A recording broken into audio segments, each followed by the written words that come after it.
Andy, we talked a lot about momentum, how these cars got to keep the momentum going. It's because they got a lot less horsepower, mostly than the Cup cars. About how much less horsepower do they have than Cup?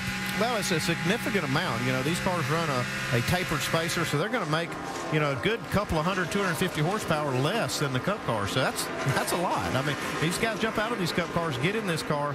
It feels like, you know, they have no power. Now, they still have a significant amount of power. They've got 800 or 650 horsepower or thereabouts. Their Cup cars, now, on the other hand, have upwards of 850, 900 horsepower. Well, Stephen Wallace running 11th right now. Big race for him. Remember, he has finished 30th or worse in the last 3 races and dropped from 6th in the points to 16th during that 3-race span. And here comes Menard underneath him again. Side by side as they head down into one. And this is a product of that racetrack being all run in. You see it's black top to bottom. You got the whole racetrack is workable. Now you can have these cars running side by side, having these great side-by-side battles. So Menard has cleared. Stephen Wallace, give him the 11th position. Bump Stephen back to 12th. And let's go back to the front of the pack because Kyle Busch is leading Joey Logano by 2.5 seconds. And 9 of the top 10 were in the Cup race today. Only Justin Allgaier in 9th was not.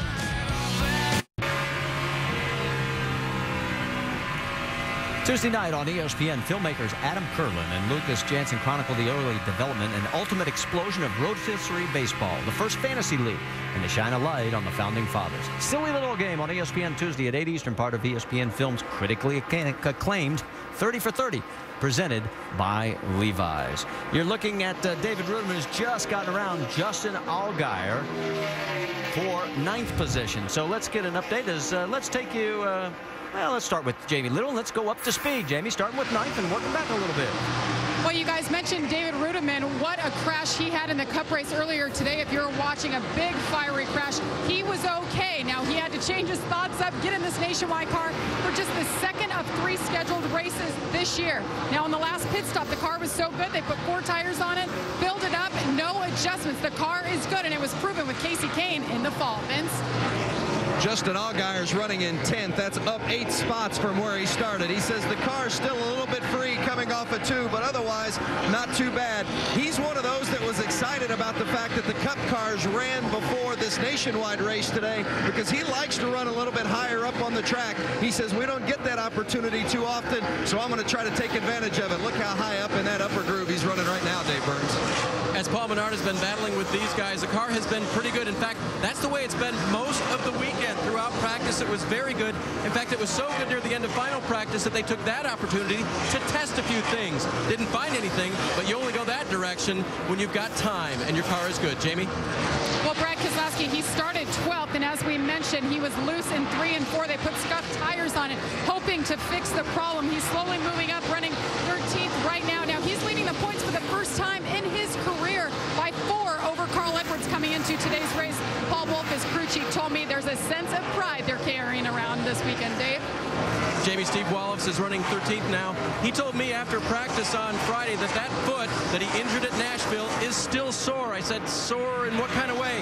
He said, like a toothache, constant throbbing. He's got a brace in there. It's not going to affect him in the way of being a backup driver, but it does hurt, Jamie. And Ricky Stenhouse running 14th right now. What a season this kid has had, a rookie, his first full season in this series. He has had 4 DNFs, so Jack Roush decided to make a change this weekend. Mike Kelly is his crew chief. Of course, Mike Kelly most recently working with Carl Edwards. He came out and had his best qualifying effort of the year in 5th. Right now, the car just lacking grip so far today, Dave. For Trevor Bayne, the car has been just a little bit tough to handle. This car is different, not just from the standpoint of no sponsor being on there. It's one of the unsold races on that car this year, but this is the very first ever in-house chassis built by Diamond Waltrip Racing, and that goes back to the old days of Michael Waltrip Racing at the old shop. They'd always bought cars before, they'd always put them together, but this is the first one they designed from the ground up, trying to get a better leg up for the young rookie Trevor Bayne in this series. Behind him, the 71 of Justin Lofton. In the the series for the first time this year, though he's running the Camping World Truck Series full-time in the number 7 Red Horse Racing entry. I talked to Justin just before we got going today, asked him how it's gone. He said, great. In fact, the transition from truck back into a race car after being the 2009 ARCA champion was much easier than going to a truck in the first place. He's having a good run, Vince. Well, the next spot back is the 16th of Colin Brown, running in the 17th position. They made a wedge and also air pressure adjustment on that first pit stop, and Colin says those adjustments helped, but the car still feels tight off the corner, especially getting back into the gas.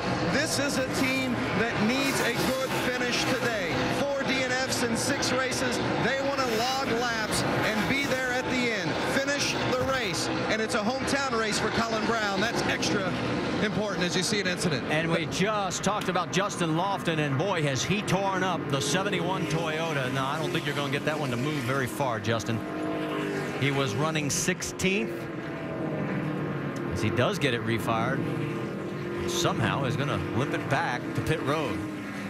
Yeah, they got a lot of work to do. Oh, he needs to shut it off. He's got to shut it off. He's got either fuel or oil line there broken. He realizes it right away and shuts it off. The 2009 ARCA champion.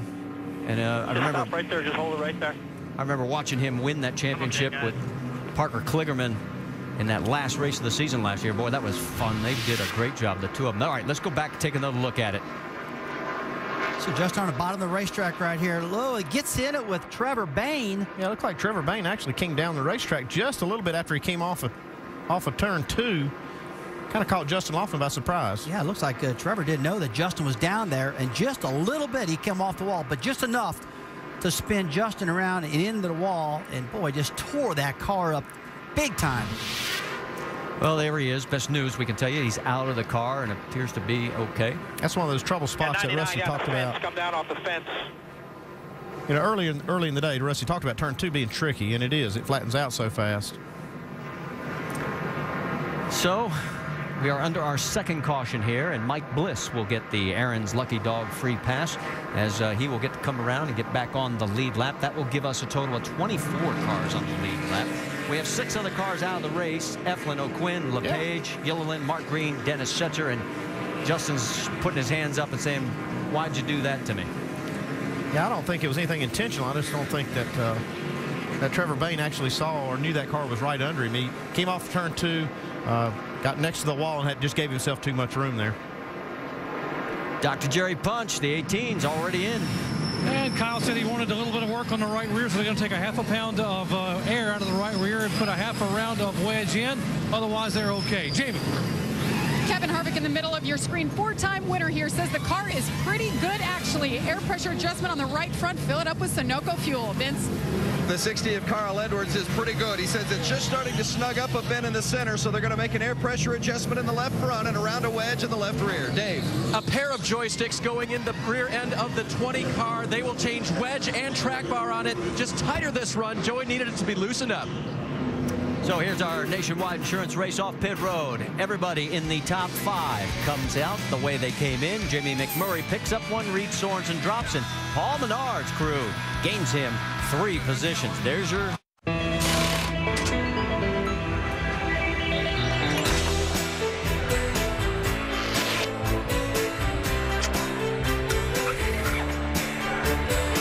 get your pin on. Every time you wear your pin, you are supporting the NASCAR Foundation's efforts to help children live happier and healthier lives. Get your pin today at NASCAR.com/NASCAR Day or at a track near you. You got to get your pin on. We're all doing it. I need a pin.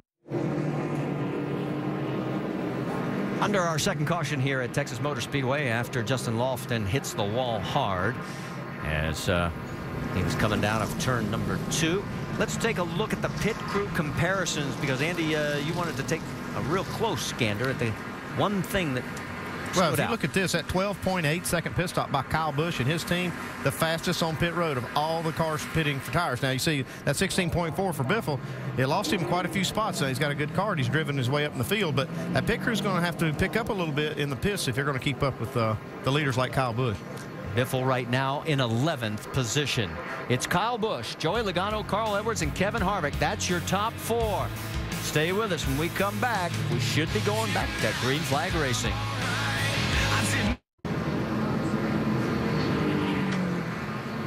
Back at Texas Motor Speedway, where they've taken just a little bit of time to repair the wall on the backstretch where Justin Lofton's car dug in.